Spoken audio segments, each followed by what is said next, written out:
It all began when Isaiah Zagar and his wife Julia moved back to Philadelphia, specifically South Street in the late 1960s.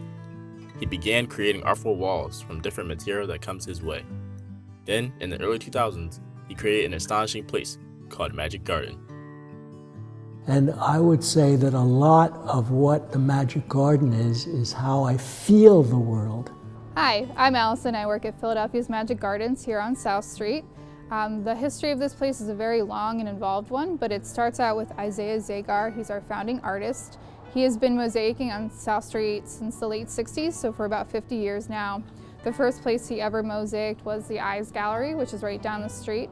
But he started this location in the early 90s. And he owned the building and he owned the lot that I'm standing on, but he didn't own everything that's on the other side of this wall here. So he was using this building for storage and for an apartment building, and he mosaiced the whole structure and this section right here. And he started to mosaic the lots that he didn't own as well. So they were just flat, vacant lots. And he started to build up walls on the inside of them. He mosaiced the back wall, and the men who did own the property came down in the early 2000s wanting to sell their property and saw all this stuff that Isaiah had built on it. There were two properties that I didn't own that I was working on, and he was upset because he had come to see why it wasn't selling when all the properties around it were sold. So fortunately, the neighborhood heard that this might all get destroyed, and they rallied around Isaiah and they bought the property and formed the nonprofit. So today we're Philadelphia's Magic Gardens. We have tours, we have happy hours, all sorts of different events, and I'd love to take you on a tour to check it out. So everything you see here was added by him. This was just a flat grass lot when he took on this property, and it had garbage, had homeless people hanging out.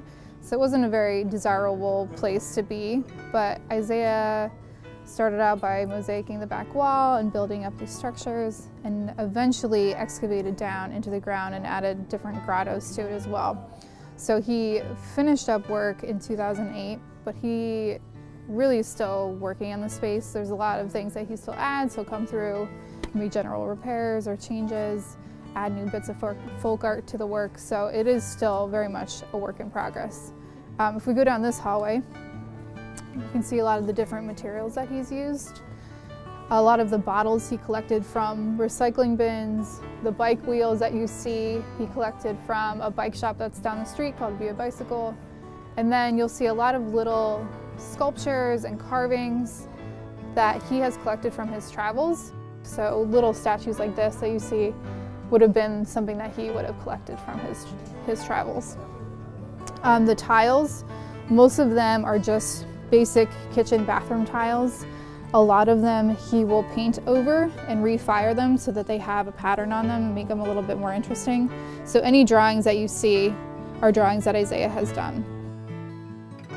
A lot of his work, there's a lot of little details in it, but you have to sort of stand back and you can see the bigger picture as well. There's a lot of people and different things hidden in his work. People go to the Magic Garden and something happens to them. Pretty interesting.